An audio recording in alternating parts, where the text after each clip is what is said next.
நாங்கள் அதன் தொடர்ச்சியாக கலைகளூடாக சமூக மாற்றங்களை கொண்டு வரணும் என்பது எங்கள் எல்லாருக்கும் ஒரு மிக பிரதானமான விஷயமாக காணப்பட்டது. அதன் விளைவாகத்தான் நாங்கள் இந்த படத்தை எடுத்திருக்கிறோம். இந்த படத்துல சில விஷயங்களை நாங்கள் சொல்ல நினைச்சிருக்கிறோம். இந்த மேடையில் இருக்கிறவர்கள் பலர் எங்களுக்கு தெரியாத பல விஷயங்களை ஈழம் சார்ந்து தெரிஞ்சு வச்சிருக்கிறார்கள் என்றது எங்களுக்கு ஒவ்வொரு தடவையும் அழைக்கும் போது பேசும்போது பல விஷயங்கள் எங்களுக்கு தெரிஞ்சிருந்தது. அதுல பலது நாங்கள் நான் 94ஆம் ஆண்டு பிறந்த நான் 2009 எனக்கு 15 வயசு. இவர்கள் எல்லாருமே அதே வயசு ஒத்தவர்கள் தான். அப்ப நாங்கள் கிட்டத்தட்ட இந்த 2ஆம் தலைமுறையினர். எங்களுக்கு அடுத்ததான் இன்னொரு தலைமுறை வந்திருக்கு, இந்த 2K கிட்ஸ் நாங்கள் சொல்லுவோம். அந்த தலைமுறைக்கெல்லாம் எதற்காக பிரச்சனைகள் அங்க உருவானது என்ற மாதிரியான எதுவுமே தெரியாத ஒரு சூழல் அங்க காணப்பட்டு கொண்டு இருக்குது. அப்ப அவர்களுக்கு சில விஷயங்களை புரிய வைக்கணும். ஆனா அதை சும்மா ஆவணங்களாக எடுத்தோ அல்லது ஆவண படங்களாக எடுத்தோ புரிய வைக்கலாது. சினிமா என்ற ஒரு அற்புதமான கலை வடிவமூடாகத்தான் அதை புரிய வைக்கலாம் என்ற முயற்சியாக தான் இந்த படத்தை நாங்கள் எடுத்திருந்தாங்க. எனவே இந்த நிகழ்ச்சிக்கு வருகை தந்த, இந்த திரையிடலுக்கு வருகை தந்த அனைத்து விருந்தினர்களுக்கும் நம்முடைய சிரம் தாழ்ந்த நன்றிகளை தெரிவித்துக் கொள்றோம். அந்த நேரத்தில் எல்லாரையும் நான் வரவேற்கிறேன். இவ்வளவு நேரமும் படத்தை இருந்து பார்த்த உங்கள் எல்லாருக்குமே எங்களுடைய மனமார்ந்த நன்றிகள் ஈழத்து மக்கள்கிட்ட இருந்து நான் தெரிவித்துக் கொள்றேன். இந்த படத்தை அமைதியா இருந்து பார்த்து முடித்தமைக்கு அதுக்கே எங்களுக்கு பெரிய நன்றிகளை நாங்கள் தெரிவித்துக் கொள்றோம். கிட்டத்தட்ட அரங்கு நிறைந்த காட்சிகளாக இது திரையிடப்பட்டு கொண்டிருந்தது.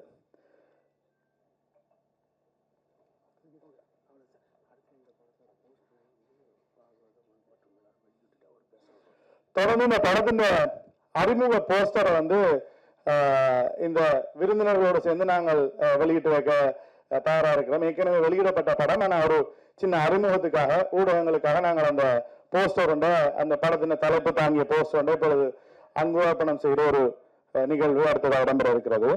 விருந்தினர்களை அன்பாக அழைக்கின்றோம்.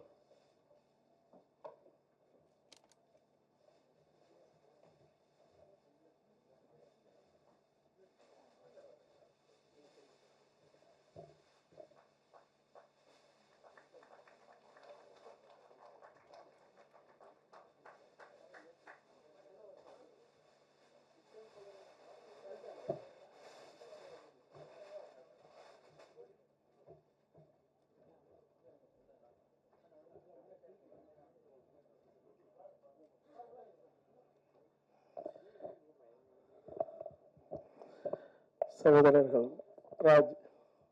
சிவராஜ் அவர்கள் இயக்கி, பூவன் மதீசன் அவர்கள் இசையமைத்து, இன்னும் எங்களுடைய எண்ணற்ற எங்களுடைய இரத்த உறவுகள் உலகில் இதுவரைக்கும் ஒரு நேர்மையான விடுதலைக்கு ரத்தம் சிந்தாத அளவுக்கு வரலாற்றை சுமந்து நிற்கிற எங்களுடைய ஈழ மண்ணின் படைப்பாளி எல்லாம் ஒன்று கூடி தயாரித்து இயக்கி தீப்பந்தம் என்கிற இந்த தகிப்பான படைப்பில் பங்கு கொண்ட படைப்பாளிகளுக்கும் இவர்கள் எல்லாம் வாழ்த்த அல்லது உச்சி முகர இங்கே வந்திருக்கிற எங்களுடைய பெரும் மதிப்புமிக்க சக படைப்பாளிகளுக்கும்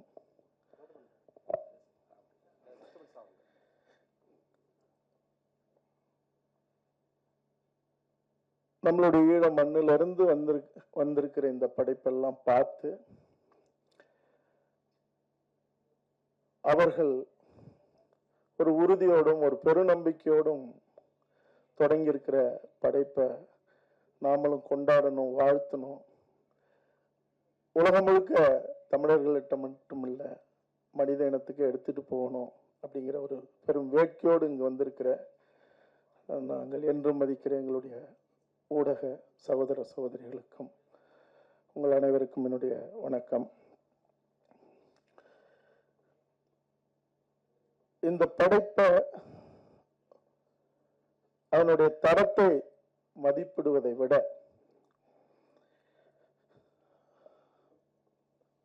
அவர்களுடைய பேரிழப்ப, அவர்களுடைய வலிய,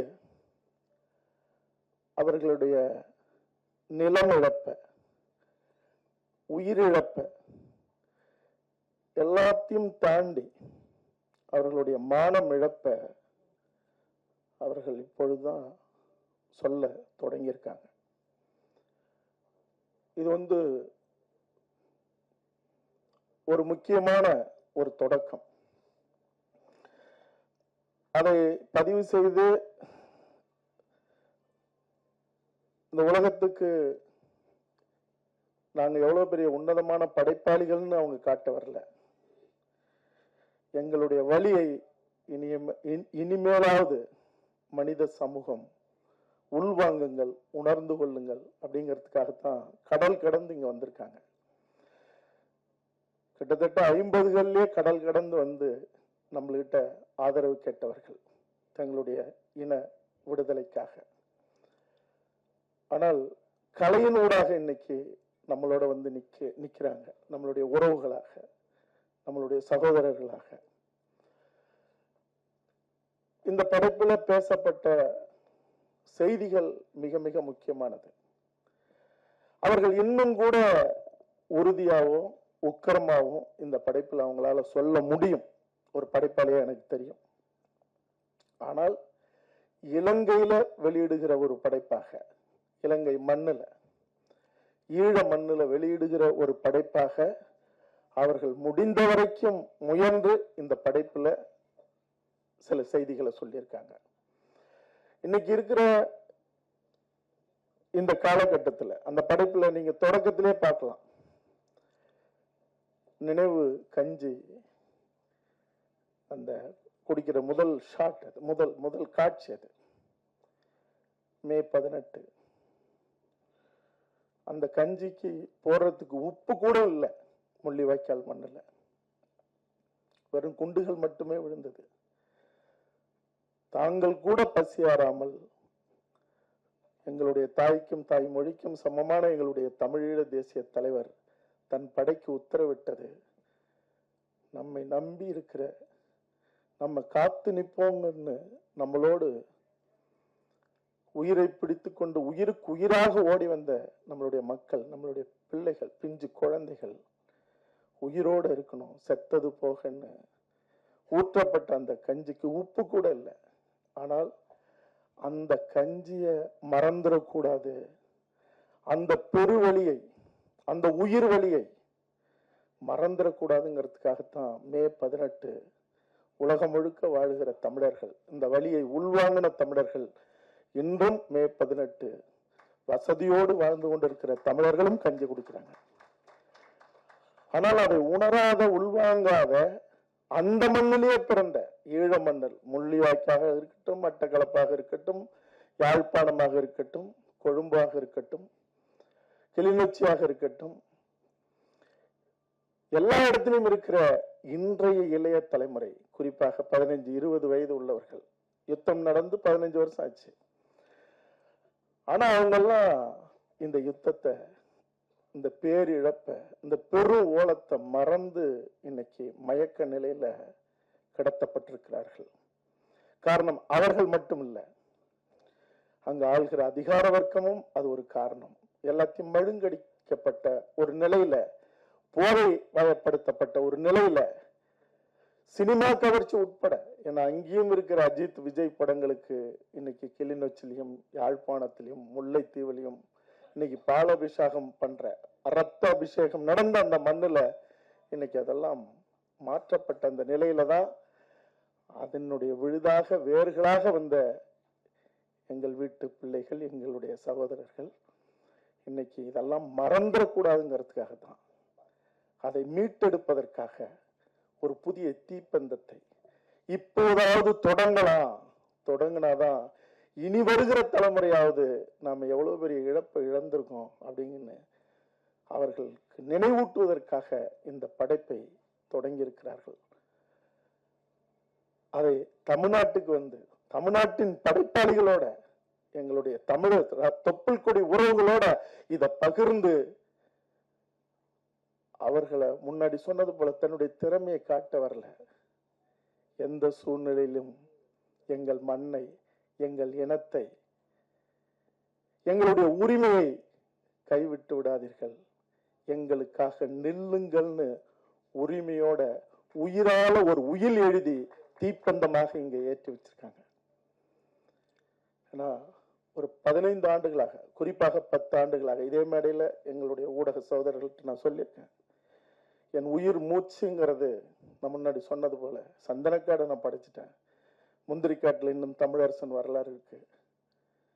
இந்த உலகம் தலகுனிய தலகுனிய கதறி அழ அழ இந்திய தேசம் உட்பட எங்களை அழிப்பதற்கு காரணமான அதிகார வர்க்கங்கள் அவர்கள் கல்லறையில் விழுந்து கிடந்தாலும் கூட தோண்டி எடுத்து துப்புகிற படைப்புகளாக என் இனத்தின் படைப்புகளை படைச்சதுக்கு அப்புறம் தான் என் தலை சாயும்னு சொல்லியிருக்கேன். ஆக அப்படிப்பட்ட நிலையில ஓடி ஓடி ஐநா சபைக்கு 3 முறை போகும்போதும், ஐரோப்பா நாடுகளுக்கு போகும்போதும், லண்டன் போகும்போதும், அல்லது கனடா பல முறை போகும்போது கூட மீதம் இருக்கிற தளபதிகளையும் போர் வீரர்களையும் புலி வீரர்களையும் சந்திச்சு அந்த வரலாறுகளை கேட்க கேட்க உடல் சிலிர்க்கிறதுல ஆன்மா வரைக்கும் சிலிர்த்து அது அடங்காம இருக்கு. அது படைப்பாக வரும்போதுதான் அது தீரும். ஏன்னா இந்த படைப்பு ஈழத்துக்காக மட்டும் சொல்லப்பட்ட ஒரு படைப்புன்னு நினைச்சா அது நம்மளுடைய புரிதல் இன்மைதான். 70களில் தரப்படுத்துதல் அப்படின்னு அங்க வந்ததே கல்வியை வரையறைப்படுத்தது. ஒரு அளவுகளுக்காக சொல்றேன். சிங்களவன் 35 மார்க் எடுத்தா அவன் படிக்க போலாம், மருத்துவமோ பொறியியலோ. ஆனால் 70 மார்க் எடுத்தா கூட தமிழர்களுக்கு இல்லை. அதுல சொல்லப்படுற அந்த குறியீடுங்கிறது இங்க இருக்கிற நீட்டுக்கு சமமானது. அதனாலதான் நீட்டுக்கு அனிதா வீட்டுல இருந்து எல்லா இடத்திலும் உக்கரமாக நின்று தமிழினம் போராடிச்சு. அதே நிலைதான் இங்கேயும். உங்களுக்கு கல்வி உரிமை மறுக்கப்பட்டால் வேலை உரிமை மறுக்கப்படும். கல்வியும் வேலையும் இல்லைன்னா வாழ்வியல் உரிமை உங்களுக்கு இல்லை, உங்க நிலமும் உங்களுக்கு இல்லை. உங்களுடைய கலை, கலாச்சாரம், பண்பாடு, வரலாறு, வரைபடம் அத்தனையும் அழிக்கப்படும். அதுதான் நடந்தது. அதுதான் யாழ் நூலக எரிப்பு. அறிவை மறைப்பது என்பது, அறிவை மறுப்பது என்பது, அறிவை இல்லாமல் செய்வது ஒரு இனத்தை அழிப்பதற்காக முற்றும் முழுதாக அழிக்கணும்னு முடிவெடுத்துட்டா ஒரு அதிகார வர்க்கம் செய்யற வேலை அவனுடைய கலையும் பண்பாட்டையும் அவனுடைய அறிவு திரட்டையும் அழிக்கிறது தான். அதான் நடந்தது, இங்கேயும் நடக்குது. வள்ளுவனை மறைக்கிறதுல இருந்து, வள்ளலாரை மறைக்கிறதுல இருந்து, மருத்துவ படிப்பு, கல்வி எல்லாம் மறுக்கப்படுறதும் ஒதுக்கப்படுறதும். இன்னைக்கு போங்க ராஜீவ்காந்தி அரசு மருத்துவமனைக்கு போங்க, ஒரு அரசு பல் மருத்துவமனைக்கு போங்க, 70% வெள்ளை வெள்ளையாக இந்த மொழி தெரியாத மாணவர்கள் அங்க குமிஞ்சு நிக்கிறான்.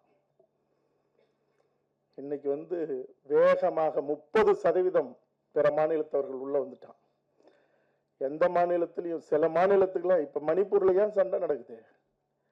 மணிப்பூர்ல பூர்வகுடி மக்கள் வாழ்கிற இடத்துல 1 சென்ட் வாங்க முடியாது. ஆக அவனுங்களை அடிச்சு அப்புறப்படுத்தினாதான் உள்ள போக முடியும், இந்த கனிம வளத்தை திருட முடியும். இப்ப இங்க அதெல்லாம் இல்ல, இங்க கூட்டம் கூட்டமா வந்துட்டான். நீங்க அங்க உள்ளே போக முடியாது, வாழ முடியாது, ஓட்டு உரிமை இல்ல, எந்த உரிமையும் இல்ல, ரேஷன் அட்டை இல்ல, பல மாநிலத்துல கொடுக்க மாட்டான். ஆனால் இங்க உள்ள வந்துட்டான்னா உடனே அவனுக்கு ஓட்டு உரிமை, உடனே அவனுக்கு ரேஷன் உரிமை. சென்னையில இன்னும் 15-20 ஆண்டுகளுக்குள்ள பிற மாநிலத்தில் தான் அத்தனை பேர் எம்எல்ஏவா இருப்பான்.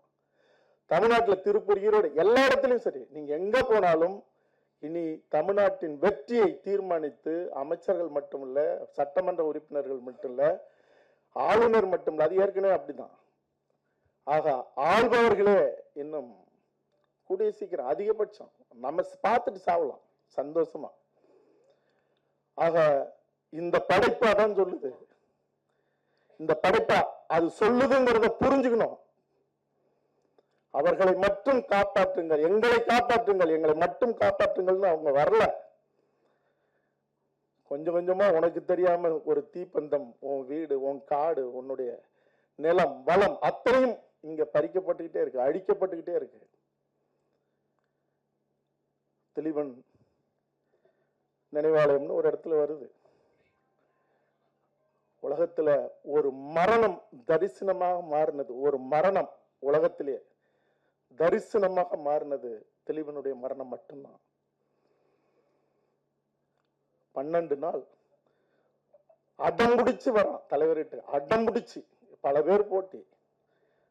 ஒரு சொட்டு நீர் கூட அருந்தாம நான் இருந்து சாகிறேன், இந்திய ஒன்றியத்திற்கு என் உயிரால் நான் கோரிக்கை வைக்கிறேன் அப்படின்னு.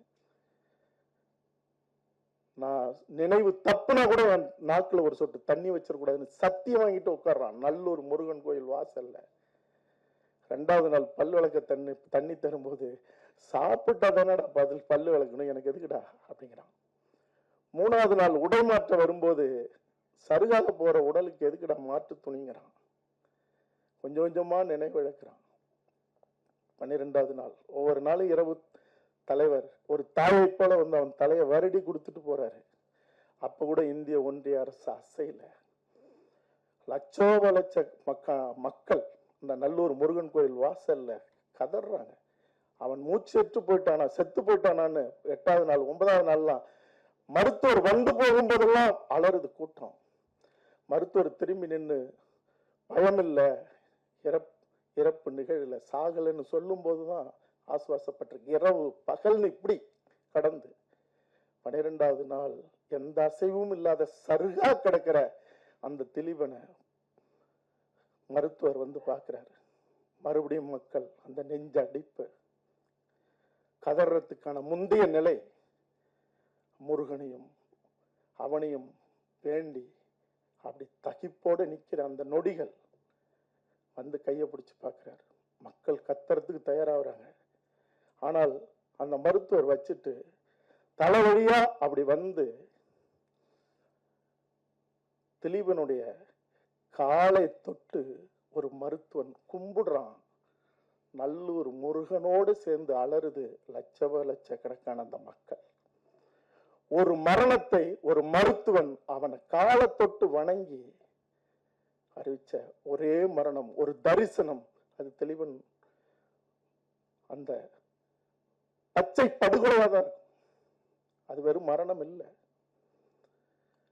அவன் சொன்ன ஒரு வார்த்தை, அவன் சொன்ன ஒரே ஒரு வார்த்தை, நான் போறேன், நிச்சயம் என் தலைவனும் என் சக வீரர்களும் தளபதிகளும் இந்த தமிழீழத்தை மீட்டெடுப்பார்கள், விடுதலை பெற்ற தமிழீழத்தை நான் வானத்திலிருந்து பார்ப்பேன் அப்படின்னு சொன்னான். கண்கள் மின்ன, மகிழ்ச்சி பொங்க, உட்காரத்துக்கு முன்னாடி நான் மேல இருந்து பார்ப்பேன் விடுதலை பெற்ற தமிழீழத்தை அப்படின்னு. அந்த நம்பிக்கை, அந்த சொல், அந்த மரணம் இன்னைக்கு உலகம் முழுக்க வாழ்கிற தமிழர்கள், தமிழகத்தில் வாழ்கிற இளைய தலைமுறை அல்லது அங்க இருக்கிற தமிழர்கள், தமிழ்நாட்டில் இருக்கிற தமிழர்கள், அவன் சொல்லிட்டு போன அந்த வார்த்தைக்கு நம்பிக்கையாக நாம் வாழ்ந்தோமா? எவ்வளவு பெரிய குற்றவாளி, எதிரிகள் அழிப்பான், துரோகியை காட்டி கொடுப்பான். ஆனா அந்த தலைவனையும் அந்த மண்ணையும் அந்த வீரத்தையும் அந்த பேரிழப்பையும் உள்வாங்கின உலகம் முழுக்க வாழ்கிற தமிழர்கள், தமிழினம் என்ன செய்யுது? ஏன் இந்த கவலை அவங்களுக்கு? லண்டன்ல நான் பார்த்திருக்கேன். ஒரு வீட்டுல தங்கி இருக்கும் போது ஒருத்தன் ஆங்கிலமே பேச மாட்டான், ஒரு பையன். அவங்க அப்பா என்னை கூப்பிட்டு அறிமுகப்படுத்துறாரு. அவன் ஒரு ஒரு நெளிந்த புன்னகையோட அப்படின்ட்டு போயிட்டான். என்னடா இங்க வாடான்னு கூப்பிடுறாரு. எத்தனை இடத்துல நெகிழ்வான சம்பவங்கள், அது வேற. அவன் சொல்றான், தேவையில்லாத சண்டைப்பட்டு ஒரு இனத்தை அழிச்சு விட்டீங்கிறான். உங்களுக்குலாம் எதுக்கு சண்டை? திரும்பவும் அழிக்க போறீங்களா? தமிழமான ஒண்ணு வேணா, வேலையை பாருங்கிறான். அங்க பார்த்தது அதே இடத்துல அந்த கஞ்சி குடிக்கிறது என்ன உப்பு இல்லாத கஞ்சின்னு அவன் விளையாட போனான்ல. இந்த நிலை உலகம் முழுக்க இருக்குது. அப்ப இந்த இழப்ப, இந்த வலிய, அதாவது உலகம் தோன்றின காலத்துல 36 ஆண்டுகள் மழை பெஞ்சதா சொல்றாங்க ஒரு அறிவியல் செய்தி. அதுலதான் 3 பங்கு கடலும் 1 பங்கு நிலமும் உருவானதா சொல்லுது. இந்த உலகம் உருவான காலத்துல இருந்து எத்தனையோ சண்டைகள் நடந்திருக்கு ஒரு இனம் விடுதலை அடைய. ஆனா எந்த மண்ணிலையும் இவ்வளவு ரத்தம் சிந்தல, இவ்வளவு நேர்மையான போராட்டம் நடக்கல. ஆனால் அந்த போராட்டத்தினுடைய இறுதி தீர்வு இங்க மருதையா, ஓவியர்கள் 2 பேருமே, புகழேந்தையா, எனக்கு தெரிஞ்சு இவங்கெல்லாம் போய் தலைவரோடய இருந்து அந்த போராட்ட களத்தை நேரில் பார்த்து வந்தவங்க. இறுதி காலகட்டத்தில் என்னுடைய சந்தனக்காடு படைப்பை பார்த்துட்டு என்னை அழைக்கிற நேரத்தில் அங்கே போர் உக்கிரமாயிருச்சு. போக முடியல, கடைசி வரைக்கும் போகல. ஆனால் ஒன்னே ஒன்று மட்டும் செய்ய முடிஞ்சது. இங்க இருக்கிற 2 பேருக்கு தெரியும், இந்த விழாவை ஏற்பாடு பண்ண ஒரு சகோதரர், அவர் எப்பவுமே தன்னை காட்டிக்கிறதுல கீழே இருக்காரு. இந்த இளைஞர்கள்லாம் ஒருங்கிணைச்சு அங்கிருந்து அனுப்பின ஒருத்தர் இருக்கார், விவசாயத்துறை முன்னாள் ஈழத்து அமைச்சர் ஐங்கர நேசனை. அவருக்கு தெரியும் எண்ணற்ற ஆவண படைப்புகள். இனி என்ன செய்ய போகிறோம், இறுதி யுத்தம், விழவிழைடுவோம், ரத்த காட்டேரி ராஜபக்ஷ, கொலகார காங்கிரஸ், எங்கள் அப்பா, இப்படி எண்ணற்ற ஆவண படைப்புகளை ராத்திரி பகல அந்த நேரத்தில் நான் படித்தேன். அந்த ரத்த சகதிகள் கிடக்கிற எங்கள் வீட்டு பிள்ளைகள், பெண்கள், நம்மளுடைய போராளிகள் கை காலு செதஞ்சி சின்ன நம்ம எடுத்து கோத்து கோத்து கோத்து ஆவண படைப்புகளா செஞ்சேன். இனி அந்த படைப்புகளை யாரெல்லாம் பிரதி எடுத்தாங்களோ தூக்குனாங்க. ஒரு முறை இங்க ஜெயசித்ரா அவர்களுடைய ஸ்டுடியோ கோடம்பகம் பக்கத்துல ஒரு படைப்பை செஞ்சுட்டு இருக்கேன். எடுத்து செஞ்சு பாரதிராஜா சார் ஆபீஸ்க்கு எடுத்துட்டு போகணும், போலீஸ் சுத்தி ரவுண்ட் அப் பண்ணிருச்சு.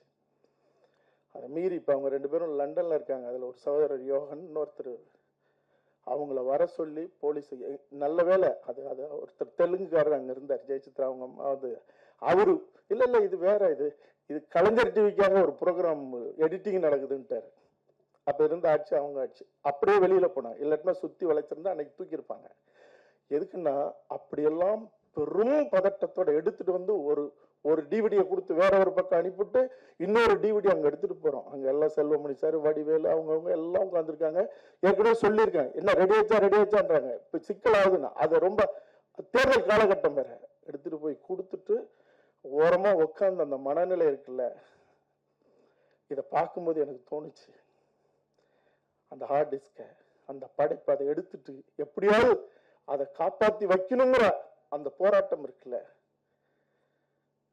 அது இந்த படைப்புல மட்டும் இல்ல, நான் மட்டும் இல்ல, எண்ணற்ற இந்த மண்ணையும் இனத்தையும் அந்த வீரம் செறிந்த விடுதலை போராட்டத்தையும், உலகத்துல எந்த இலக்கியமும் இந்த உலகம் தோன்றின காலத்துல இருந்து அப்படி ஒரு தலைவனை பாட முடியாது, அப்படி ஒரு பதிவு இல்லை.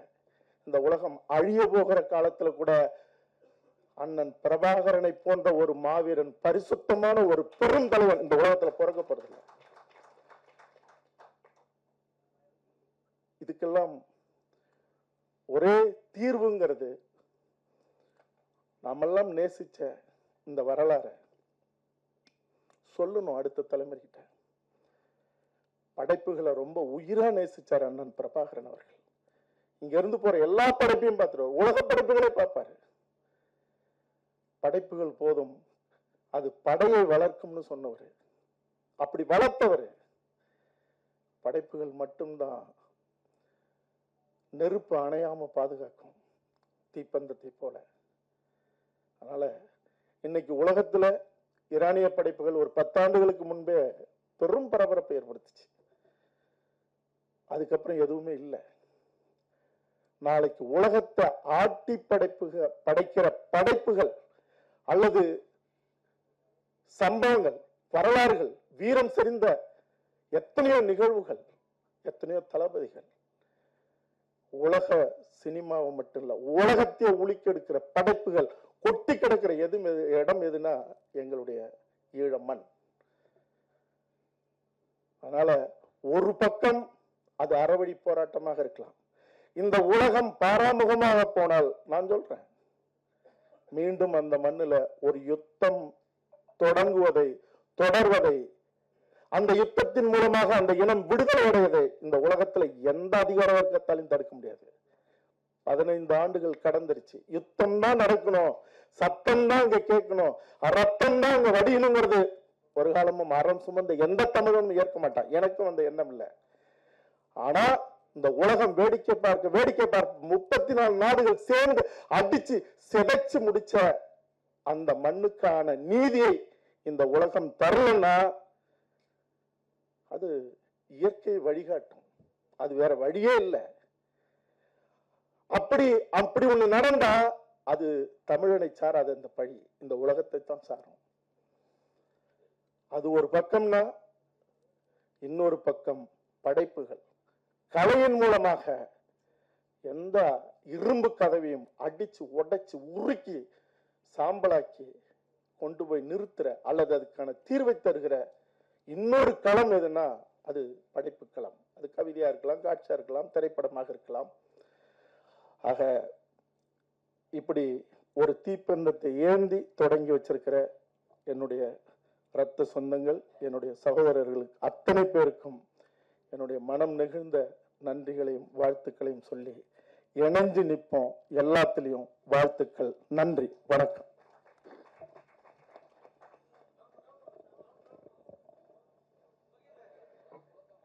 வந்திருக்கும் அனைவருக்கும் வணக்கம். பத்திரிகை நண்பர்களுக்கும், தொலைக்காட்சி தோழர்களுக்கும், இன்டர்நெட் இணையவர்களுக்கும் என்ன சொன்னீங்க? நன்றி. அனைவருக்கும் வணக்கம்.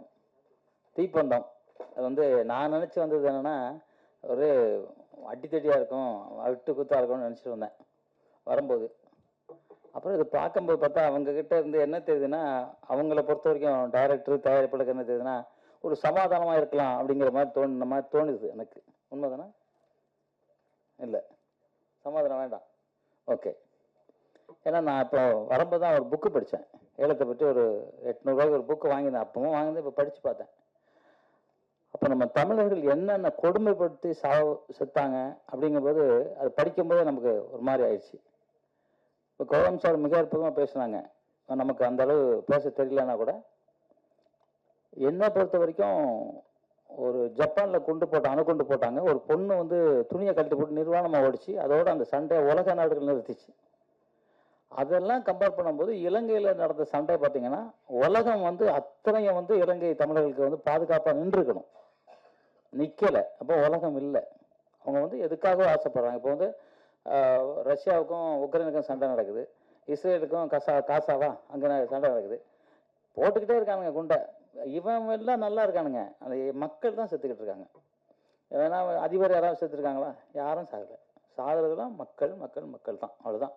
அவங்க சாப்பாடு கையாந்துறதை பார்க்கும்போது நமக்கு கண்ணீர் வருது. ஏன்னா அந்த டைமில் உட்காந்து சாப்பிட்டுக்கிட்டு இருக்கவங்க பார்த்தீங்கன்னா அது தாங்கவே முடியல. என்னடா பண்ண முடியும்? ஒருவேளை நம்ம கடவுளாக இருந்தால் எல்லாத்தையும் அப்படி சவிச்சிடலாமா அப்படின்லாம் நினைக்க வேண்டியிருக்கு. எனக்கு நான் சண்டை மாஸ்டர் தான், ஆனால் உலகம் நிம்மதியாக இருக்கணும் அப்படின்னு நான் நினைக்கிறேன், என்னை பொறுத்த வரைக்கும். ஏன்னா யாருமே கஷ்டப்பட்டு வாழக்கூடாது. ஏன்னா ஒரு 100 வயசு 120 வயசு வரைக்கும் ஒரு மனுஷன் வாழ்வான் அப்படின்னு நம்ம சித்தர்கள்லாம் சொல்கிறாங்க. அப்படி பார்க்கும்போது அதில் ஒரு 20 வயசு வரைக்கும் படிப்பு அதுக்கு போயிடும். அப்புறம் ஒரு 20 வருஷம் கல்யாணம் பண்ணி குழந்தை பிறகு அதுக்கு போயிடும். ஒரு 30-40 வருஷம் தூக்கத்தில் போயிடும். அப்புறம் சண்டை அது சரியாக போயிடும். குடும்ப சண்டை, அந்த சண்டை, நண்பர்களுக்கு சண்டை, துரோகிகள் சண்டை, அப்படி சரியாக போயிடும். வாழ்கிறது 40 வருஷம் தான். அந்த 40 வருஷத்துக்கு நிம்மதியாக இருக்கணும் அப்படின்னு நான் நினைக்கிறேன். என்னை பொறுத்த வரைக்கும் என்னோட இது நிம்மதியாக இருக்கணும் அப்படின்னு நினைக்கிறேன். இருந்தாலும் உங்களை உங்கள் படைப்புக்கு உண்மையிலே ஒரு கை தட்டலாமா? உங்கள் படைப்புக்காக கை தட்டலாம். ஏன்னா அற்புதமாக படைச்சிருக்காங்க. அதை கொண்டு தமிழ்நாட்டுக்குள்ள காமிக்கணும்னு நினச்சிருக்காங்க. அதுதான் பெரிய விஷயம். நானும் இலங்கைக்கு ஒரு 4-5 படம் ஷூட்டிங் போயிருக்கேன். அப்போ நம்ம தமிழர்கள்லாம் எப்படி பார்ப்பாங்கிறது நமக்கு தெரியும். அந்த இதெல்லாம் நான் பார்த்துட்டு, ஏன்னா நான் கையிலே வில்லு மாதிரி ஒன்று விடுவேன். இங்கே வரைக்கும் அங்கே வரைக்கும் போய் நிற்கும். என்னை கிண்டல் பண்ணான் அந்த ஃபைட்டர்ஸ், அங்கே இருக்க ஃபைட்டர்ஸ். அது எப்படி விடுவா அப்படின்னா, சரி கரெக்டாக நெத்தியில் விடுறேன்னு கரெக்டாக நெத்தியில் அடித்தேன். அவனுக்கு ஹாஸ்பிட்டல் அட்மிட்டு. அப்புறம் தமிழர்கள் என்ன சும்மா இருக்காமா அப்படின்னு நினச்சேன். ஏன்னா இன்னைக்கு இவங்க சொன்னது பார்த்தீங்கன்னா நிறைய அது மருத்துவமாக இருக்கட்டும், இல்லை ஏதோ ஒரு நிறைய விஷயத்த எடுத்து எரிச்சிட்டாங்க. நம்ம தமிழ்நாட்டிலே வெளிநாட்டுக்காரன் வரமா எல்லாம் தூக்கிட்டு போயிட்டான். கோயிலில் நம்ம மீனாட்சி அம்மன் கோயிலில் அங்கங்கே மறைச்சி வச்சதான் இப்போ நம்ம எடுத்து படித்து ஓரளவு மருத்துவம் இருக்கும். உலகெல்லாம் கொரோனா வரும்போது நம்மளை காப்பாற்றுனது வெறும் கபசுர குடிநீர். அப்போ நம்ம சித்தர்கள் எவ்வளோ கண்டுபிடிச்சி நமக்கு கொடுத்துருக்காங்க. அந்த மாதிரி அற்புதமான சில விஷயங்களை எவ்வளோ பாதுகாக்கணும்னு நினச்சி தான் கொளுத்திட்டானுங்க அந்த துரோகிகள். அதைத்தான் நீங்கள் சொல்ல வரீங்க. அதான் உண்மையாக இருக்கும். ஏன்னா தமிழர்களோட வாழ்க்கை வரலாறு அழிச்சிக்கிட்டே இருக்காங்க. இப்போ கௌதம் சார் சொன்ன மாதிரி இன்னைக்கு தமிழ்நாட்டுக்குள்ளே பாருங்களேன், இப்போ முன்னாடி நான் பஸ்ஸு பார்ப்பேன். பஸ் பார்க்கும்போது தமிழ்நாடு மாநகர பஸ் இருக்கும். இப்போ மாநகர பஸ் பார்க்குறதுக்கு தமிழ்நாடு காணும். சென்னையில் தமிழ்நாட்டில். ஏன்னா புரியல எனக்கு, ஏன் அப்படின்னு தெரியல. இங்கேயும் ஒரு போராட்டம் போடணுமா என்ன அப்படிங்கிறது எனக்கும் புரியல. ஏன் தமிழ்நாடு இப்போ கேரளா போனால் அவங்க கேரளா போட்டிருக்காங்க, கர்நாடகா போனால் கர்நாடகா, தெலுங்கு தேசம் போனால் தெலுங்கு தேசம், பாம்பே போனால் மகாராஷ்டிரா, எந்த ராஜஸ்தான், எல்லா ஊர்லையும் அந்த ஊர் போட்டு தான் போடுறாங்க. இப்போ நம்ம ஊரில் மட்டும் தமிழ்நாடு எடுத்துட்டாங்க. ஏன்னே தெரியல, யாரும் கேட்கல. ஏன்னா கேட்கக்கூடாதுன்னு நினைக்கிறாங்களா? ஏன்னா பார்த்தீங்கன்னா நம்ம எம்பி ஒருத்தர் வந்து தெலுங்குல போய், தமிழ்நாட்டு எம்பி தெலுங்குல போய் இப்போ உறுதிமொழி எடுத்துக்கிறாரு. தமிழர்கள் அவர் நமக்கு எப்படி சப்போர்ட் பண்ணுவார்? அதான் ஓட்டு போடும்போது நம்ம தமிழர்களாக வந்து பார்த்து தான் போடணும். காசு வருதான்னு பார்க்கறது. இது வந்து பத்திரிகையில் நீங்கள் தான் கொண்டு போய் சேர்க்கணும் எல்லாருக்கும். ஏன்னா தமிழ்நாட்டை வந்து இப்படி போயிடுச்சுன்னா என்ன பண்ணுறது எனக்கே புரியல. எனக்கே வருத்தமாக தான் இருக்குது. ஏன்னா இலங்கை இந்த படத்தை பார்க்கும்போது எனக்கு டக்குன்னு அதான் தோணுச்சு, என்ன மாநகர பேருந்து போட்டுக்கு தமிழ்நாடு தமிழ்நாடு இதுதானே போட்டிருப்பாங்க, தமிழ்நாடு ஏன் எடுத்துட்டாங்க அப்படிங்கிற எனக்கு வருத்தமாக இருந்துச்சு. அதே மாதிரி தான் இலங்கையில் வந்து எடுத்துக்காங்கும் போது ரொம்ப ரொம்ப வருத்தமாக இருக்குது, மனசு வருத்தமாக இருக்குது. அவங்களுக்கு எவ்வளோ வருத்தமாக இருந்து இதை எடுத்துகிட்டு வந்திருப்பாங்க. கோடிக்கணக்கான பணம் செலவு பண்ணி ஏதோ நல்ல வேலை அங்கே நல்லா போய்கிட்டு இருக்குனாங்க, அவருக்கும் சந்தோஷம். சரி எடுத்துக்கிட்டு இப்போ வந்து திருப்பியும் சண்டை போடணுமா அப்படின்னு கேட்கும்போது ராஜதந்திரமாக என்ன பண்ணணும்னு தான் பார்க்கணும். ஏன்னா சண்டை போட்டு ஒன்றுமே ஆயுதம் எல்லாமே, ஏன்னா அவன் வச்சு அணுக்கொண்டு வச்சிருக்கான், நம்மகிட்ட துப்பாக்கி கூட இல்லை. ரெண்டு பேரும் சண்டை போட்டுக்கிட்டாங்கன்னா கையில் அடிச்சுக்கலாம்.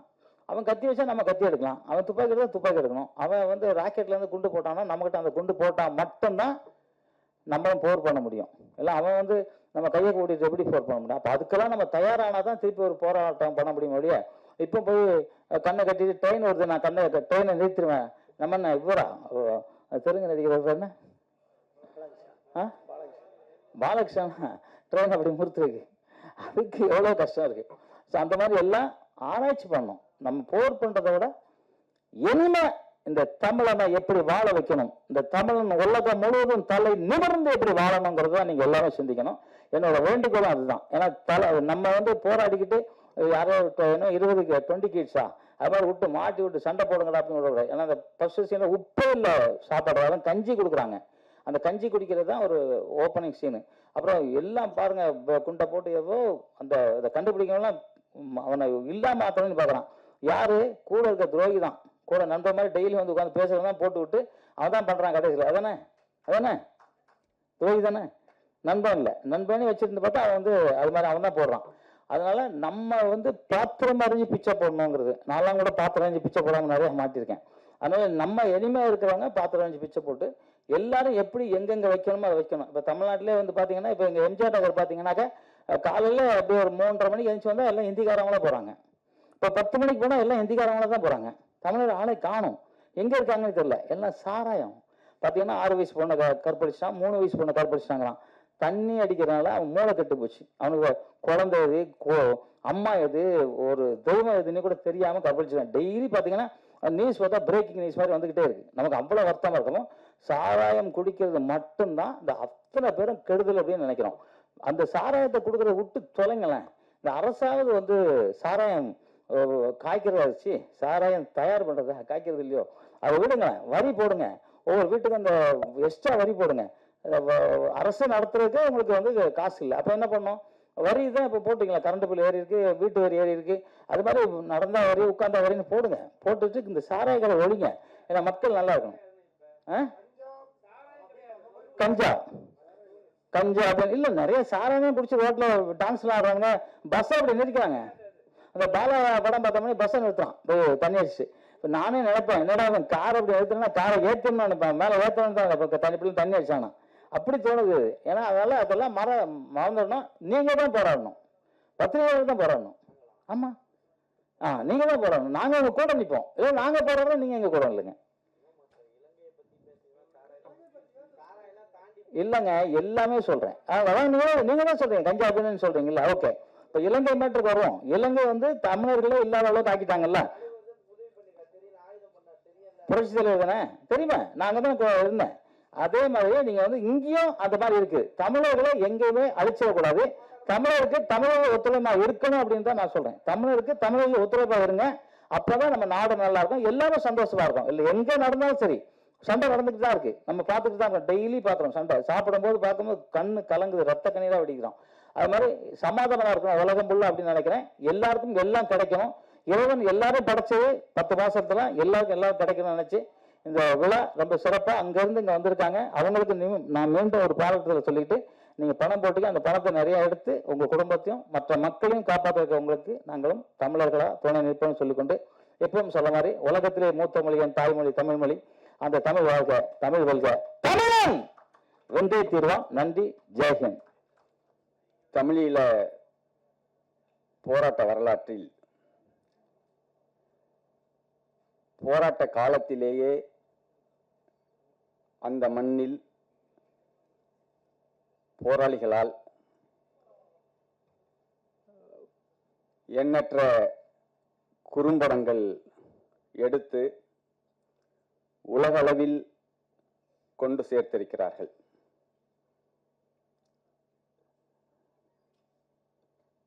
அண்ணன் பிரபாகரன் அவர்களின் வழிகாட்டலில், வழிநடத்தலில், பார்வையில் அந்த படங்கள் செப்பனிடப்பட்டிருக்கின்றன.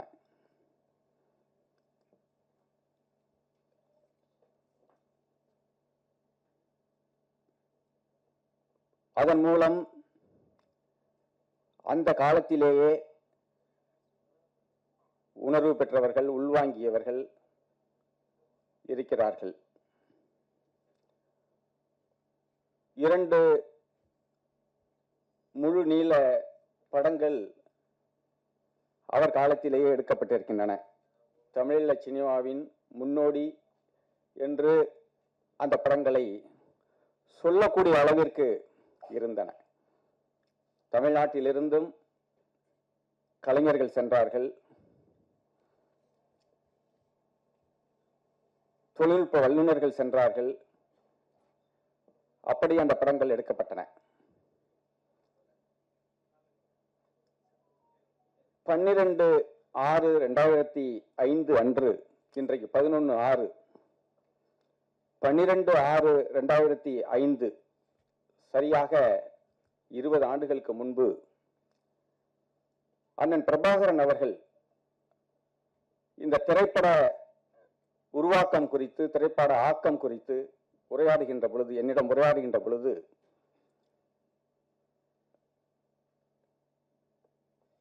போராளிகளால் அல்ல போராளிகளாக இல்லாத பலராலும் எடுக்கப்பட்ட குறும்படங்களை குறித்து என்னிடம் சொல்லி,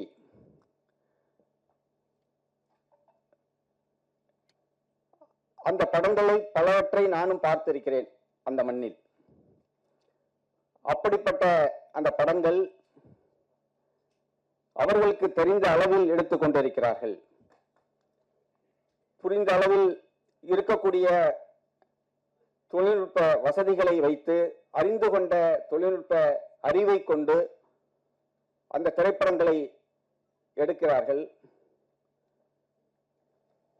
தொகுப்பாக்கம் செய்கிறார்கள், எடிட்டிங் செய்கிறார்கள், டப்பிங் செய்கிறார்கள். இன்னும் சொல்ல போனால் ஆங்கில படங்கள் பலவற்றை தமிழாக்கம் செய்து வெளியிட்டு போராளிகளுக்கும் போட்டு காண்பித்து அதன் மூலம் சில நுட்பங்களை சொல்லி தந்து கொண்டிருக்கிறார்கள். அப்படிப்பட்ட ஒரு நிலையில் அவர்கள் அறிந்தவற்றை, புரிந்தவற்றை, தெரிந்தவற்றை வைத்துக்கொண்டு இவற்றை உருவாக்குகின்றார்கள் என்று சொன்ன பொழுது உண்மையிலேயே சிறந்த ஆக்கங்களை அவர்கள் தந்திருந்தார்கள். ஆனால் அவர் விரும்பியது தமிழ்நாட்டில் தொழில் நிபுணத்துவம் உரியவர்கள் இருக்கிறார்கள். அந்த நிபுணத்துவத்தை தமிழீழ மண்ணில் போராளிகளுக்கும், அதில் ஆர்வம் உள்ளவர்கள் மக்களுக்கும் அதை கற்றுத்தர வேண்டும் என்கின்ற ஒரு அவாவை அவர் கொண்டதனுடைய அடிப்படையில் தான் சில பணிகள் அங்கு நடைபெற்றன. விரிவாக பேசுவதற்கான நேரம் இல்லை. சரியாக 20 ஆண்டுகளுக்கு பிறகு இன்றைக்கு ஒரு நாள் முன்பு 11/6/2025 சரியாக 20 ஆண்டுகளுக்கு பிறகு இந்த படத்தை இங்கே திரையிட்டுக் கொண்டிருக்கிறார்கள். உண்மையிலேயே இந்த தீப்பந்தம் திரைப்படத்தில் ஒரு கதையை உள்ளடக்கிய ஒன்றாக நான் இதை பார்க்கவில்லை. பல்வேறு கதைகள் இருக்கிறது. ஒவ்வொரு சொல்லிலும் ஒரு ஆயிரக்கணக்கான கதைகள். அறிவுச்சோலை என்று ஒரு பெயர் பலகையை காட்டுகிறார்கள், அந்த இடத்தை காட்டுகிறார்கள். அறிவுச்சோலை என்று சொன்னால் அதில் பின்னணியில் ஏகப்பட்ட ஏராளமான கதைகள் இருக்கின்றன. சிவகுமாரன் என்ற ஒரு பெயர் அங்கே குறிப்பிடப்படுகிறது. சிவகுமாரன் வரலாற்றில் முதல் வித்து. அதேபோல் ஒவ்வொன்றையும் கிளீபன் போகின்ற போக்கில் அவர் காட்டுகின்ற ஒவ்வொரு காட்சியும் புரிந்து கொள்ள வேண்டும் என்று சொன்னால் பலாயிரக்கணக்கான கதைகளை புரிந்து கொள்வதற்கு சமமாக அது அமையும்.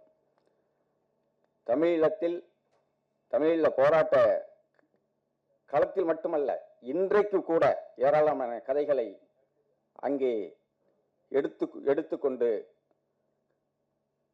திரைப்படங்களாக உருவாக்க முடியும். அப்படிப்பட்ட ஒரு நிலையில் தீப்பந்தம் ஒரு முக்கியமான ஒரு இடத்தை அது வகிக்கிறது.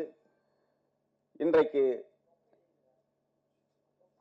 இது போன்ற முயற்சிகள், இது போன்ற அடுத்தடுத்த தலைமுறைகளுக்கு சில வரலாறுகளையும் தமிழர்களுடைய வழியையும் தமிழீழ மக்கள் சந்தித்த இன்னல்களையும் காலங்காலத்துக்கு சொல்லக்கூடிய படைப்புகளை அந்த மண்ணிலிருந்து உருவாக்க வேண்டும் என்பது அண்ணன் பிரபாகரனுடைய விருப்பம். வெளியிலிருந்து உருவாக்குவது என்பதை விட அந்த மண்ணிலிருந்து, அந்த மண்ணில் இருக்கக்கூடிய கலைஞர்களை கொண்டு, அந்த மண்ணில் இருக்கக்கூடிய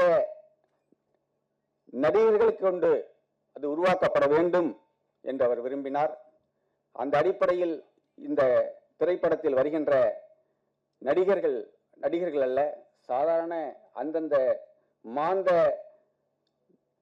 மாந்தர்களாக அந்த கதைகளில் உலா வருகிறார்கள். அந்த அடிப்படையில் இது ஒரு முக்கியமான ஒரு திரைப்படமாக நான் கருதுகிறேன். இயக்குனர், இசையமைப்பாளர், ஒளிப்படம் இப்படி அனைத்து நிலைகளிலும் பங்காற்றிய கலைஞர்களுக்கும் தயாரிப்பு நிலையில் இருக்கக்கூடியவர்களுக்கும் என்னுடைய வாழ்த்துக்களையும் பாராட்டையும் தெரிவித்து விடைபெறுகிறேன். நன்றி, வணக்கம். வணக்கம். ஈழத்தினுடைய அந்த வரலாற்றில் பங்கு பெற்ற சான்றோர்கள்லாம் அமைதியாக இருக்காங்க. நாம அதிகமாக பேசுவது என்பது அவ்வளவு சிறப்பாக இருக்காது. நான் இந்த திரைப்படத்தை மட்டும் பேசிவிட்டு செல்கிறேன். பாலமகேந்திரன் அவர்களை 80களில் நான் அடிக்கடி சந்திப்பதுண்டு. இயக்குனர் மகேந்திரன் அவர்களை பற்றியும் சந்திப்பதுண்டு. அவர் சொல்லுவார், ஈழத்திலிருந்து நான் வந்திருக்கிறேன், ஒரு திரைப்படம் என்ன செய்ய வேண்டும் என்று சொன்னால் ஒரு மிகையில்லாமல் வாழ்க்கையை பதிவு செய்ய வேண்டும். மனத்துடிப்பு எவ்வாறு இருக்கிறதோ அவ்வாறு காட்சி அமைப்புகள், இசை, மற்ற பிற யாவையும் ஒன்றிணைந்து பார்வையாளரை தன்னோடு இணைத்துக் கொள்ள வேண்டும் என்று அவர் சொல்லுவார். அதனால்தான் வீடின் ஒரு படம் எடுத்தார். அது போன்ற ஒரு வீடினுடைய படத்தினுடைய பேரழகை, மனிதர்களுடைய அந்த பயணத்தை இந்த தீப்பந்தம் எனக்கு காட்டியிருக்கிறது. இந்த என்னுடைய இயக்குனர் ராஜ் சிவராஜ் அவர்கள் மிக ஒரு உன்னதமான இயக்குனர். எங்கே இசை ஒலிக்க வேண்டும்? முதல்ல ஒரு 5 நிமிடம் இசையே இல்லை. இசைஞானி இளையராஜா அவர்கள் சொல்வார்கள், இசை என்பது பதட்டப்பட்டு ஓடுகிற ஒரு ஓட்டப்பந்தய வீரனை போல இருக்கக்கூடாது. ஒரு அழகிய பெண் இன்னொரு காதலனை பார்த்து பரிகசிக்கிற, இமைக்கிற அந்த கணங்களை எப்படி அழகாக ரசிக்கிறானோ அதுபோல இசை இருக்க வேண்டும். ஒரு படத்திற்கு துணையாக இசை இருக்க வேண்டும். அப்படித்தான் எங்கே ஒலிக்க வேண்டுமோ அங்கே இந்த படத்தில் ஒலி இருந்தது. எனக்கு அப்படியே ஆரம்ப கால இளையராஜா போல இந்த பூவன் மத்தீசன் இருந்தார். நான் கொஞ்சம் மிகையாக கூட சொல்லலாம்.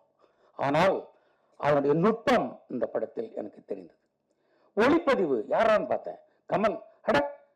கமல் கூட இவ்வளவு அழகாக ஒளிப்பதிவு செய்வாரா?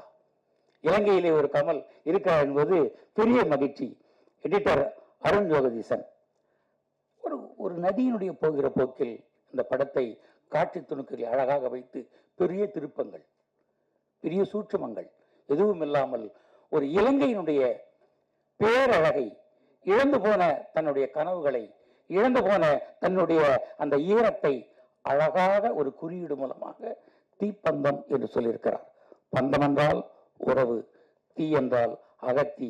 இந்த அகத்தில் இருக்கிற தீ உறவுகளாக மீறி எல்லாரையும் கட்டுப்படுத்தியிருக்கிறது. நீங்கள் 20 நாட்களில் 4 பேர் ஒன்றிணைந்து எடுத்துக்கொண்ட படம் தமிழ் திரைப்படங்களில் உதாரணமாக நீங்கள் இருக்கிறீர்கள். இந்த படம் நீண்ட நாள் பேசப்படும். எங்கள் தமிழ் மண்ணில் நீங்கள் உயர்ந்து பேசப்படுவீர்கள். வாழ்த்துவார்கள். வணக்கம், வாழ்த்துக்கள், வணக்கம். எனக்கு அளவில்லாத மகிழ்ச்சி. ஒரு கிட்டத்தட்ட நான் பாரதி தென் செலியன் எல்லாம் இதில் சம்பந்தப்பட்டிருக்கிற கலைஞர்களையும் இதற்கு முன்னால் முயற்சி செய்த மிக அரிய கலைஞர்களையும் எனக்கு எல்லாருக்கும் தெரியும். அந்த வகையில் இந்த ஒரு 25 ஆண்டுகளில் பார்த்ததில் திரைப்படத்தில் முயற்சியில் மிக உயரத்துக்கு வந்துருச்சு. அது அந்த உலகம் முழுமையிலும் அதுக்கு ஒரு பல்ஸ் ரேட் இந்த படத்தில் இருக்குல்ல, அந்த பல்ஸ் ரேட் தான் ரொம்ப பவர்ஃபுல்லான இதாக இருக்குன்னு நான் நம்புகிறேன் இந்த படத்தில். அந்த வகையில் ஒரு மிக அழுத்தமாகவும் தெளிவாகவும் இந்த படம் அதுலேயும் 20 நாள் தான் இதிலே ஷூட் பண்ணிட்டேன்னு சொல்லியிருக்காங்க. ரொம்ப கிளாரிட்டியோட தெளிவாக இருந்திருக்கிறாங்க அந்த க்ரூ. இந்த குழுவுக்கு உங்கள் அனைவருடைய சார்பாக என்னுடைய மனம் நிறைந்த வாழ்த்தை தெரிவித்துக் கொள்கிறேன். நன்றி, வணக்கம். தீப்பந்தம் இந்த படத்தை வாழ்த்த வந்திருக்கும் பெரியவர்களுக்கும், அதை ஒளிப்பதிவு செய்து கொண்டிருக்கிற நம் பத்திரிகை நண்பர்களுக்கும் முதல்ல நன்றியை தெரிவிச்சுக்கிறேன். தீப்பந்தம் படம் ஆரம்பிக்கும் போது ஒரு தனி மனிதனோட வாழ்க்கையை ஆரம்பித்து அதுக்குள்ளே ஒரு சமூகத்தோட ஒட்டுமொத்தமாக ஒரு வழியை சொல்ல முடியும் அப்படின்ற இயக்குனரை நான் பாராட்டி ஆகணும். இசை எல்லாமே நல்லா இருந்துச்சு. ஒரு சினிமாங்கிறது ஒரு நாட்டில் ஒரு மொழியை சார்ந்து அந்த சமூகத்தோட மக்கள் அதோட வழி அதை சொல்கிறது தான் சினிமா. நீங்கள் பார்த்தீங்கன்னா கமர்ஷியலுங்கிற பேரில் என்னென்னமோ சொல்லுவாங்க. ஒரு வியாபார யுக்தியாக அது இருக்கும். அதெல்லாம் தாண்டி இந்த தீப்பந்தம் அந்த மக்களோட வழியை அழகாக சொல்லியிருக்கு. அதை எடுத்த இயக்குனர், ப்ரொடியூசர், இசையமைப்பாளர், அதில் பணியாற்ற அத்தனை பேருக்கும் வாழ்த்தை சொல்லி அதை வாழ்த்து வந்தவர்களுக்கு மீண்டும் ஒரு நன்றியை சொல்லி விடைபெறுகிறேன். நன்றி, வணக்கம். மேடையில் அமர்ந்திருக்கும் கலை உலக ஜாம்பவன்களுக்கும் பத்திரிகை ஊடக நண்பர்களுக்கும் வணக்கம். ஈழத்தை பற்றி முழுசா தெரிந்த முன்னோடிகள் இங்கே இருக்கிறாங்க. அதுக்குள்ள நான் போகல. இந்த தீப்பந்தம் அப்படிங்கிற படத்தில் உடைய என்னை பார்த்த ஒரு நடிகனாக 2-3 பதிவுகளை பற்றி நான் பண்ணிடுறேன். தீப்பிடிக்க தீப்பிடிக்க முத்தம் கொடுடா என்ற பாடல் வரிகளுக்கு மத்தியில் ஒரு தீப்பந்தம் ஏந்தி தீர்வு கேட்டு வந்திருக்கிறது என்று சொல்லலாம். இதனுடைய பஸ் ஸ்டாப்பில் அந்த காலேஜ் ஸ்டூடெண்ட்ஸ்லாம் இருக்கும்போது பார்க்கும்போது நாங்கள் சினிமா வாய்ப்பு தேடி 4-5 பேர் தங்கியிருக்கும் போது அந்த 4-5 பேருக்கும் ஒவ்வொரு உணர்வுகள், ஒவ்வொரு கேரக்டராக இருப்பாங்க. அந்த மாதிரி நான் அனுபவித்தேன். அந்த சீன்ஸ்லாம் எனக்கு அப்படி தான் பட்டது. அதுக்கப்புறம் அவர் அந்த கணத்துக்குள்ள வந்ததுக்கப்புறம் இவரை யார் கொலை பண்ணியிருப்பா அப்படின்னு பார்க்கும்போது பல வகையில் சந்தேகம் ஏற்படும் போது அந்த வெத்தலையை 2ஆ கிழிக்கும் போது ஒரு க்ளோஸ்அப் ஷாட் வரும். அங்கேயே தீர்மானித்தேன் இந்த கொலையை இவர் தான் பண்ணியிருக்கணும் அப்படின்னு. அதுக்கப்புறம் கூட அதாவது முடிய போட மாட்டேன்னு சொன்னா கூட, முடின்னு சொன்னதுனால எனக்கு ஞாபகம் வருது, முடிய போட மாட்டேன்னு சொன்னா கூட எனக்கு அந்த 2ஆ கிழிக்கும் போது ஒரு க்ளோஸ்அப் ஷாட் தேவையில்லாமல் ஏன் அங்கே ஒரு க்ளோஸ்அப் ஷாட் வந்தது, ஓ ரைட், இவருக்கும் அந்த கொலைக்கும் ஏதோ சம்பந்தம் இருக்கு அப்படின்னு தோணுச்சு. பட் கல்வியை பற்றி நிறைய சொல்லிச்சு. கல்வி எல்லோருக்கும் கொடுக்கப்பட வேண்டும் அப்படிங்கிறது ஈழத்தில் ஏற்பட்ட இழப்புகளையும் பாதிப்புகளையும் ஆணித்தரமாக இதில் நிறைய சொல்லியிருக்கு. இந்த படத்தில் நடித்த நடிகர்கள் எனக்கு இதுக்கு முன்னாடி அறிமுகம் இல்லை. ஆனால் படம் பார்க்கும்போது என்னுடைய மனதுக்கு நெருக்கமாகவே எல்லோரும் இருந்தார்கள் அப்படின்னு சொல்லலாம். ஏன்னா நான் தினசரி ஒரு 2-3 இலங்கை சார்ந்த நண்பர்கள் ஃபோன்லேயோ இல்லை நேர்லேயோ சந்தித்து பேசக்கூடிய வாய்ப்பு எனக்கு ஏற்பட்டது. அது கூட இந்த கடலை மிட்டாய்க்கு சில வசனங்களுக்கு எங்களுக்கு அர்த்தம் தெரியாமல் இருக்கலாம். அந்த கடலை மிட்டாய்க்கு என்னமோ சொன்னாங்க, இதுக்கு என்னவா இருக்கும், அல்வாடுறாங்க, ஏதோ பேசுனாங்க, என்னன்னு அந்த கடலை மிட்டாயை காமிச்சு இது கொடுக்கும்போதுதான் ஓ கடலை மிட்டாய்க்கு தான் இப்படி ஒரு பேர் இருக்கா அப்படின்னு தெரிஞ்சு. இந்த மாதிரி பல விஷயங்கள் இதில் பேன் இந்தியா அளவில் பல குத்துப்பாடல்கள் இல்லை, ரத்தம் செந்தலை, ஏகப்பட்ட பொருட்செலவு சேரம் இல்லை. அப்படி இருந்தாலும் அங்கங்கே அவர்கள் நினைத்ததை பதிவு செய்திருக்கிறாங்க. ஏன்னா எங்கள் மேனேஜர் பிஆர் சார்கிட்ட கூட கேட்டேன், சார் இது ஸ்ரீலங்கா படம் ஸ்ரீலங்காவில் விட முதல்ல இங்கே விட போகிறா அப்படின்னு கேட்டேன். எனக்கு இதுவரை கூட தெரியாது. ஸ்ரீலங்கா மக்கள் ஸ்ரீலங்காவுக்குள்ளே படம் எடுத்து அங்கே ரிலீஸ் பண்ணுறாங்க. அங்கேயும் தமிழ் மாதிரி அங்கே ஒரு குரூப் இருக்கு, ஒரு ஒரு தொழில்நுட்ப கலைஞர்கள் இருக்காங்கிறதே எனக்கு இப்போ சார்ட்ட கேட்டான்னு தெரிஞ்சுக்கிட்டேன். அதுவும் சார் பேசும்போது இது 3வது படம் அப்படின்னு சொன்னாங்க. உண்மையிலேயே அனைவருக்கும் வாழ்த்துக்கள். ஏன்னா இப்படி படைப்புகள் நிறையா வரணும், வெற்றி பெறணும். இது ஒவ்வொரு ஃப்ரேமும் பிரித்து பேசக்கூடிய பல தொழில்நுட்ப கலைஞர்கள் இருக்கிறாங்க. அவங்களுக்கெல்லாம் வழிவிட்டு இப்படி ஒரு அருமையான படத்தை பார்ப்பதற்கும் தொழில்நுட்ப கலைஞர்கள் அனைவருக்கும் என்னுடைய மனமார்ந்த வாழ்த்துக்கள். இந்த மாதிரி படைப்புகள் நிறைய வர வேண்டும் என்று வாழ்த்து விடுகிறேன். நன்றி, வணக்கம்.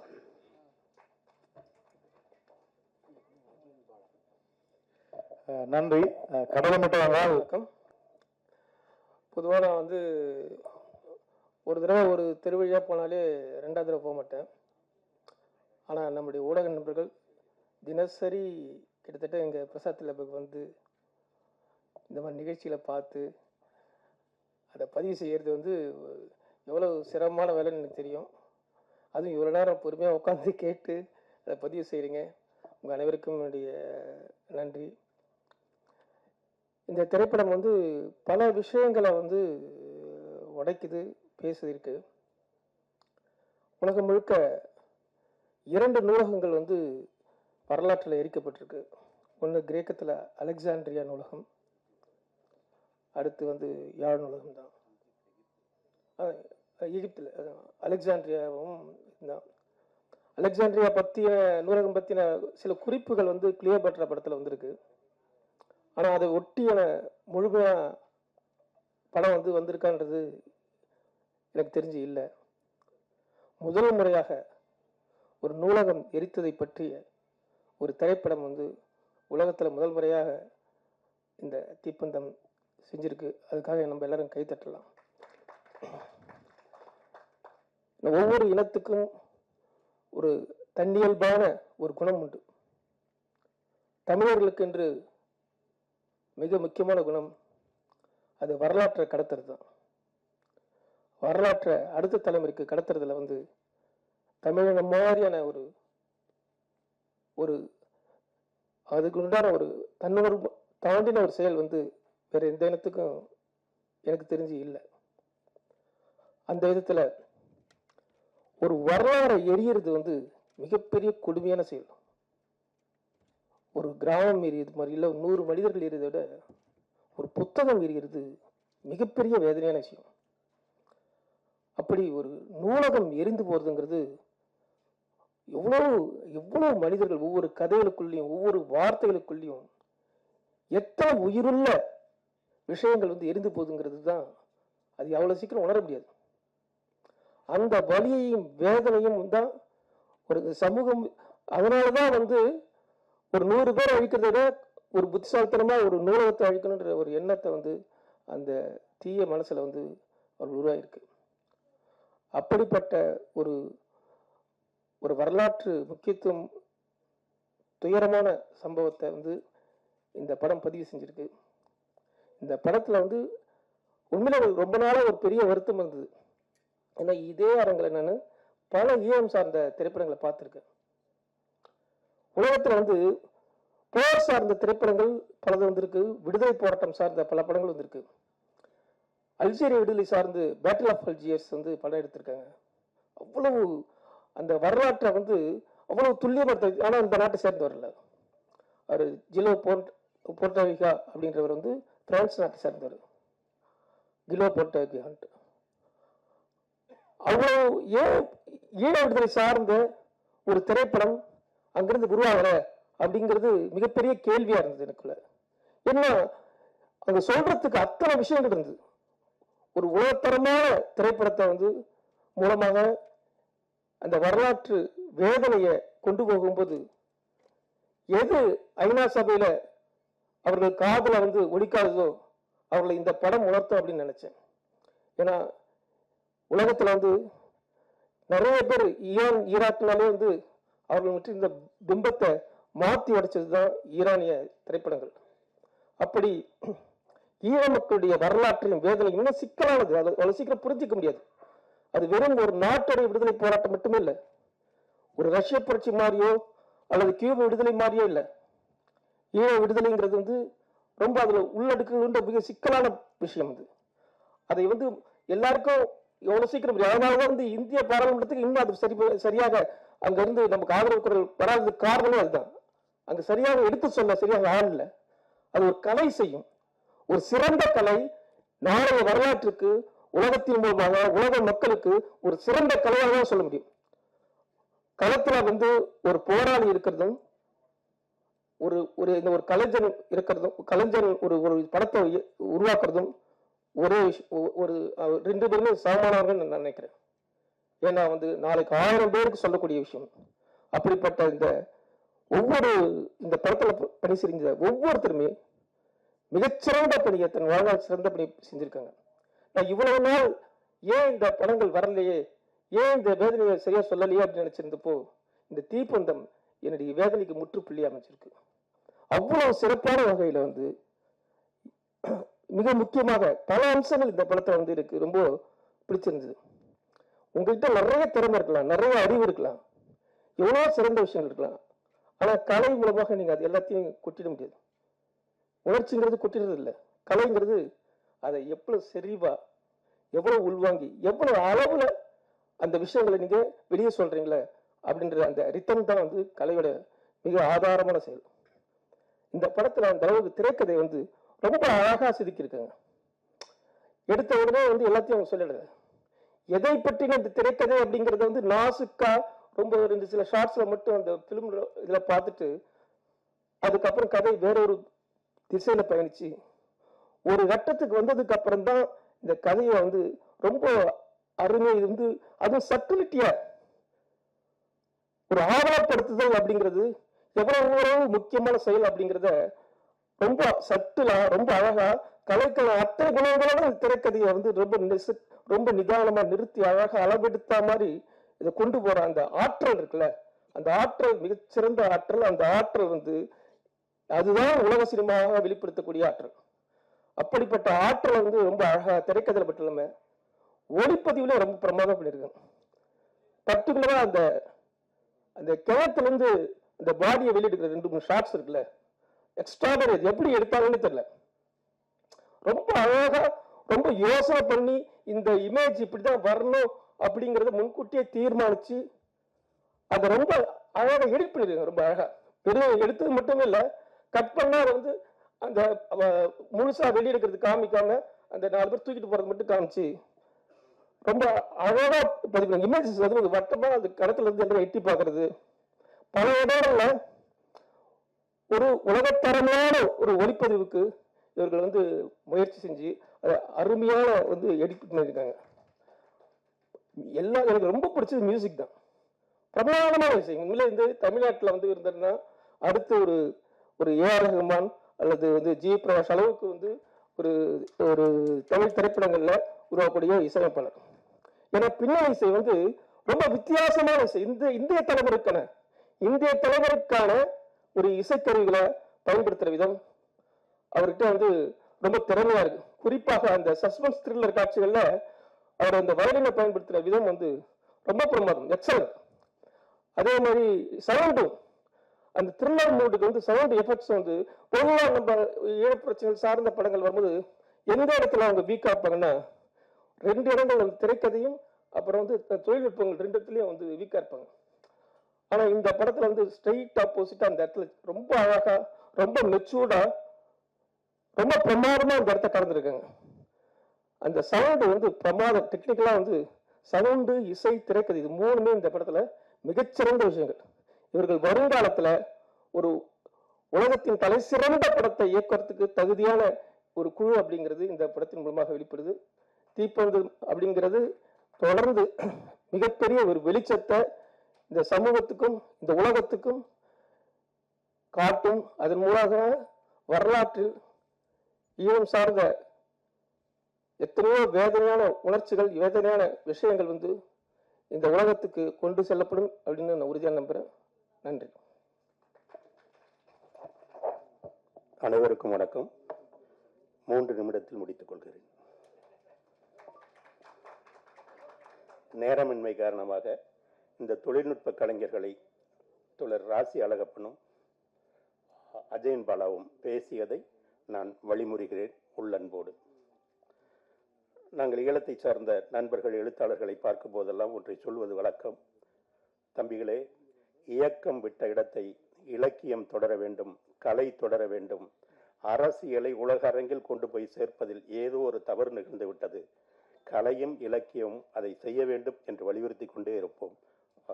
மருது சார் நாங்கள்லாம் அதை இந்த யுத்தம் நடந்தபோது 15 வயது இருந்த தம்பிகள் அதை செய்திருக்கிறார்கள்.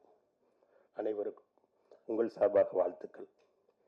தீப்பந்தம் என்றவுடன் நான் ஏதோ ஒரு போர்க்கள காட்சிகளை கொண்டு வரக்கூடிய ஒரு திரைப்படமாக இருக்கும் என்று நான் நினைத்தேன். அதற்கு மாறாக வேறொரு தளத்தில் இந்த கதையை யோசித்திருக்கிறார்கள்.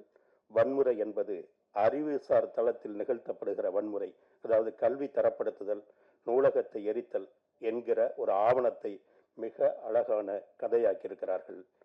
இந்த தொடக்கம் இன்னும் நல்ல நல்ல நல்ல நல்ல திரைப்படங்களை உலக அரங்கில் எடுத்துச் சொல்லக்கூடிய படங்களாக வர வேண்டும் என்று நான் வாழ்த்துகிறேன், நம்புகிறேன். ஒரே ஒரு செய்தியை சொல்கிறேன் தம்பிகளே. அதாவது இந்த கதையை சொல்லும்போது நம்ம பேசும்போது கூட ரொம்ப வீரமாகவும் உணர்ச்சி வசப்பட்டும் இல்லை சோகமாகவும் பேசுகிறோம். அப்படி ஒரு கதையை அவர்கள் சொல்லியிருக்கலாம். ஆனால் அப்படியெல்லாம் அவங்க சொல்லவே இல்லை, உணர்ச்சி பூர்வமாக சொல்லவே இல்லை. மிக பகடியாக எல்லலாக சொல்கிறார்கள். அதில் ஒரு வசனம் வரும், அடுத்தவன் மசுரை பிடுங்கி தான் நம்ம வாழணும்னா அப்படியே வாழ்ந்துட்டு போகிறோம் அப்படின்னு வரும். அங்கே பிடுங்க போகிற மசுறு ஒருத்தர் வந்து என்ன மாதிரி ஒருத்தர் இருக்கார். அதற்குள்ளே இருக்கிற அரசியல் மிகவும் நுட்பமானது. அதை சொல்வதற்கு நேரமில்லை, நான் எழுதுகிறேன், எல்லோரும் அறிந்திருப்பீர்கள். ஒரே ஒரு செய்தியை சொல்கிறேன். இந்த படத்தில் ஒரு வசனம் வருகிறது, நாங்கள் நல்ல விஷயத்தை செய்யும் போதெல்லாம் எங்களை சுற்றி ஏதோ பிசாசுகள் வந்து வந்து அதை கெடுத்து விடுகின்றன என்று சொல்கிறார். இந்த ஒரு வரிக்குள் அடங்கி இருக்கிற ஒரு நூற்றாண்டின் வரலாறு மிகப்பெரியது. இதுதான் கலை செய்யக்கூடியது.